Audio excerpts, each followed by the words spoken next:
Olá pessoal!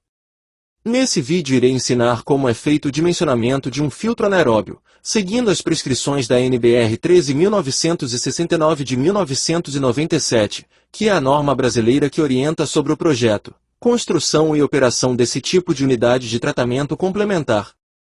Vamos apresentar inicialmente o que é um filtro anaeróbio e como ele funciona.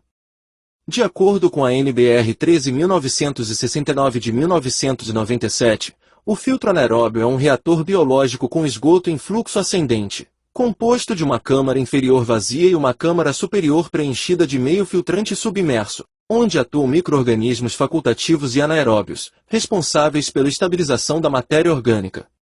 Na ilustração que está aparecendo nesse momento em sua tela, é possível observar as partes que compõem um filtro anaeróbio. Veja que a divisão entre a câmara inferior e a câmara superior é feita por meio de uma laje com vários furos, que serve de apoio para o meio filtrante, e também permite a passagem do efluente para a câmara superior. De acordo com a NBR 13.969 de 1997, pelo menos 5% da área dessa laje deve ser composta por furos com diâmetro de 2,5 cm, e o meio filtrante deve ser composto por britas de numeração 4 ou 5, com as dimensões mais uniformes possíveis. A norma também permite a utilização de algum outro material que seja capaz de suportar um meio agressivo. Vamos agora entender como funciona o filtro anaeróbio. Veja que o efluente vindo da fossa séptica entra no filtro através da tubulação posicionada do lado esquerdo e cai dentro da câmara inferior. Quando essa câmara fica totalmente cheia, o efluente atravessa os furos da laje e é filtrado à medida que percola o meio filtrante preenchido por brita. Simultaneamente, ocorre a atuação de micro-organismos anaeróbios que decompõem a matéria orgânica. Dessa forma, o efluente chega ao topo do meio filtrante com uma menor quantidade de partículas sólidas e matéria orgânica. A partir desse ponto, ele é direcionado para a unidade de disposição final, que pode ser, por exemplo, um sumidouro ou valas de infiltração. Para permitir a limpeza da câmara inferior, o filtro possui um tubo-guia com diâmetro de 200 mm. Essa limpeza é feita através de um mangote, que realiza a sucção do efluente acumulado. Vamos agora observar as partes que constituem o filtro anaeróbio vendo ele de cima. Veja que removendo a tampa e a laje superior, é possível observar o topo do meio filtrante, onde temos a tubulação de entrada, a tubulação de saída, o tubo-guia, e uma canaleta coletora, que coleta e direciona o efluente já filtrado para a tubulação de saída. Removendo o meio filtrante, podemos observar a laje com vários furos. Conforme foi dito anteriormente, a norma prescreve que esses furos tenham um diâmetro de 2,5 cm, e a soma das áreas de todos eles deve corresponder a no mínimo 5% da área da laje. Por fim, removendo a laje com furos, temos acesso à câmara inferior, que a norma também chama de fundo falso. Agora que já conhecemos em detalhes o filtro anaeróbio, vamos partir para o que realmente nos interessa, que é o seu dimensionamento. O primeiro passo para realizar esse dimensionamento é determinar o volume útil do leito filtrante, que conforme indica a figura B5 da NBR 13.969 de 1997, é todo o volume interno abaixo da tubulação de saída, incluindo a laje com furos e a câmara inferior. Esse volume útil pode ser calculado com a fórmula presente no item 4.1.1 da NBR 13.969 de 1997, onde N é o número de pessoas ou unidades de contribuição do edifício, C é a contribuição de despejos em litro por pessoa por dia, ou em litro por unidade por dia, e T é o tempo de detenção hidráulica, em dias. Esses parâmetros presentes na fórmula podem ser obtidos nas tabelas 3 e 4 da NBR 13.969 de 1997, que estão sendo mostradas nesse momento em sua tela. Observe que os valores de contribuição de despejo, presentes na tabela 3 da NBR 13.969 de 1997, são os mesmos da tabela 1 da NBR 7.229 de 1993. Usados no dimensionamento da fossa séptica. Depois de calcular o volume útil necessário com a fórmula presente na norma, precisamos escolher as dimensões internas do filtro, de tal forma que o volume útil adotado seja maior ou igual ao volume útil necessário. Isso deve ser feito obedecendo algumas exigências da norma. A primeira delas é a de que o volume útil seja de no mínimo 1000 litros.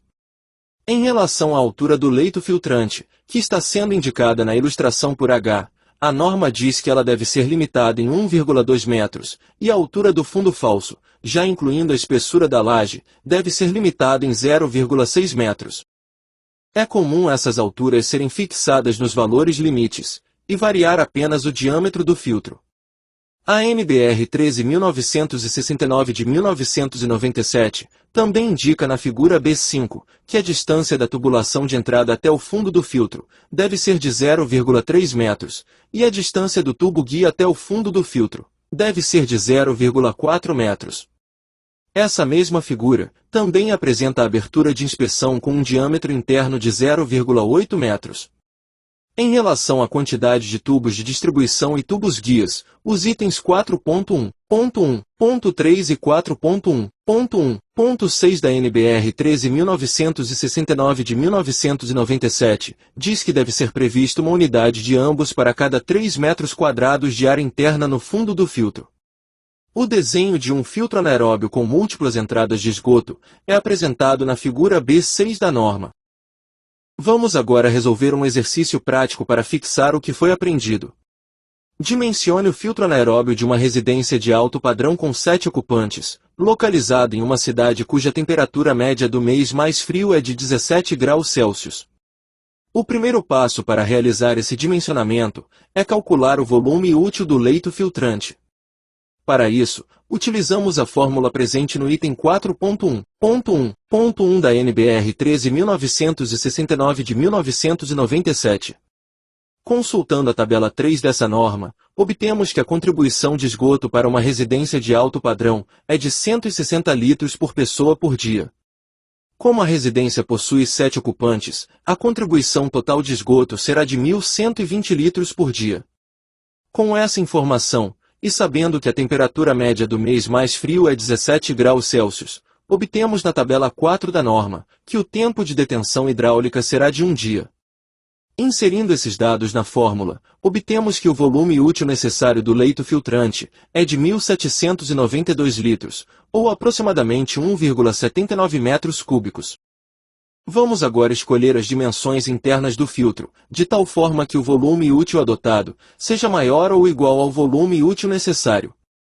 Sabemos que a norma limita a altura do leito filtrante em 1,2 metros, portanto, adotando essa altura, e um diâmetro interno de 1,5 metros, obtemos que o volume útil adotado será de aproximadamente 2,12 metros cúbicos. Como o volume útil adotado é maior do que o volume útil necessário, o filtro foi bem dimensionado. É importante mencionar que a norma prescreve um volume útil de no mínimo 1000 litros, condição essa que foi obedecida. Além disso, para o filtro não ficar superdimensionado, o volume útil adotado não deve ser muito maior do que o volume útil necessário. Para a altura do fundo falso, incluindo a espessura da laje com furos, iremos adotar o valor limite de 0,6 metros prescrito pela norma. Dessa maneira, como a altura do leito filtrante é de 1,2 metros, teremos uma camada de brita com 0,6 metros de altura na câmara superior. Então chegamos ao final do vídeo. Espero que tenham aprendido como é feito o dimensionamento de um filtro anaeróbio.